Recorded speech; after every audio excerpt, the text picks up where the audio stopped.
প্রিয় দর্শক, আসসালামু আলাইকুম। বাংলা বার্তা সংবাদে স্বাগতম।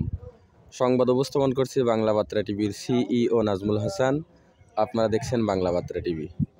এই মুহূর্তে আপনারা দেখতে পাচ্ছেন শাহজাদপুর থানাধীন গালা ইউনিয়নের চরবরণিয়া ঘাটের কাছে, অর্থাৎ অবদা যে বাঁধ আছে, বাঁধের গড়ান উঠতে যেয়ে আপনারা দেখতে পাচ্ছেন বিশাল বড় একটি টলি, বাঙি ভর্তি টলি উল্টে গেছে। আপনারা দেখতে পাচ্ছেন যে ধান ক্ষেতের এক সাইডে কিন্তু গাড়িটি উল্টে পড়ে আছে।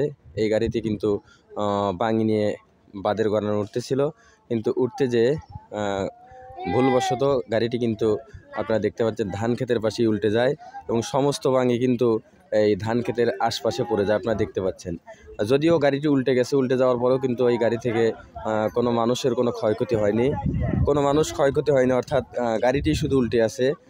যার কারণে যে বাঙি যারা বিক্রেতা, অর্থাৎ বাঙি ব্যবসায়ী যারা, তারা কিন্তু বাঙিগুলো কয়েকজন মিলে ধরে ধরে সহযোগিতা করে কিন্তু অন্য গাড়িতে করে করে বাঙিগুলো কিন্তু নিয়ে যাচ্ছে।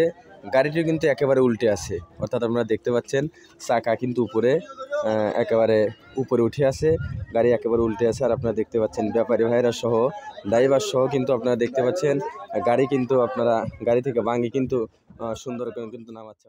অনেকগুলো বাঙি কিন্তু ছিল, অর্থাৎ এই একেবারে টলি বোঝাই কিন্তু বাঙি ছিল।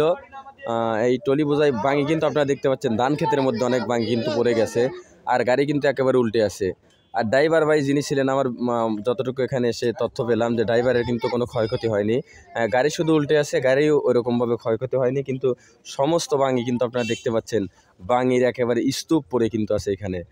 বাঁধের গড়ান উঠতে যেয়ে কিন্তু গাড়িটি নিয়ন্ত্রণ হারিয়ে কিন্তু উল্টে যায় পাশে। কোনো মানুষের বা কোনো গাড়ির কোনো ক্ষয়ক্ষতি হয়নি, কিন্তু বাঙি কিন্তু একেবারে ধান খেতে পর্যন্ত চলে আসছে। আপনারা দেখতে পাচ্ছেন এই ঘটনাটি ঘটেছে শাহজাদপুর থানাধীন চরবরণিয়া ঘাটের যে অবদাবাদ আছে, অবদাবাদের গড়ান উঠতে যেয়েই কিন্তু এই দুর্ঘটনাটি ঘটে। আপনারা দেখতে পাচ্ছেন এই টলিটির সঙ্গে। আসলে ভাই, এখানে বাঙি কতগুলো ছিল? 3000 সামথিং। 3000-এর মতো বাঙি কিন্তু এই গাড়িতে লোড করা ছিল। 3000 বাঙি নিয়ে বাঁধের গড়ান উঠতে যেয়েই কিন্তু গাড়িটি কিন্তু উল্টে যায়। আপনারা দেখতে পাচ্ছেন, মনে হচ্ছে যে এখানে বাঙির স্তূপ পড়ে রয়েছে, অনেকগুলো বাঙি কিন্তু এখানে পড়ে রয়েছে।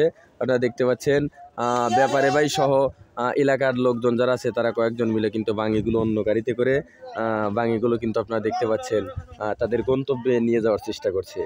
পাশেই কিন্তু একটা বেড়া দেওয়া ছিল, বেড়া কিন্তু একেবারে ভেঙে কিন্তু গাড়িটি উল্টে যায়। বেড়া না থাকলে হয়তো এর থেকে বড় ধরনের ক্ষতি হতে পারত।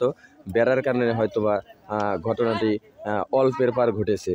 যদি এই বেড়াটি না থাকতো তাহলে মনে হয় যতটুকু দেখা যাচ্ছে, আপনারা দেখতে পাচ্ছেন টিন কিন্তু এখানে ভেঙে, সিমেন্টের খুঁটি ভেঙে কিন্তু এখানে গাড়িটি ঠিক আছে। আর যদি এই বেড়াটি না থাকতো, যতটুকু বোঝা যায়, তাহলে গাড়ি কিন্তু একেবারে পোলটি খেয়ে একেবারে ধান ক্ষেতের মধ্যে চলে আসতো।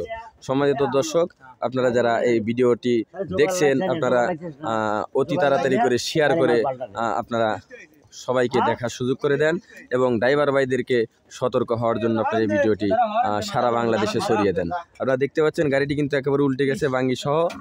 এজন্য ড্রাইভার ভাই যারা আছেন, আপনাদেরকে বলছি, দৃষ্টি আকর্ষণ করে বলছি, আপনারা অবশ্যই গাড়ি চালানোর সময় দেখে শুনে চালাবেন, কারণ ছোট্ট একটি দুর্ঘটনা সারা জীবনের কান্না। এই কথাটি সবসময় মনে রাখবেন যে ছোট্ট একটি দুর্ঘটনা সারা জীবনের কান্না। এই কথাটি মনে রেখে গাড়ি চালালে আশা করা যায় এমন ঘটনা ঘটবে না।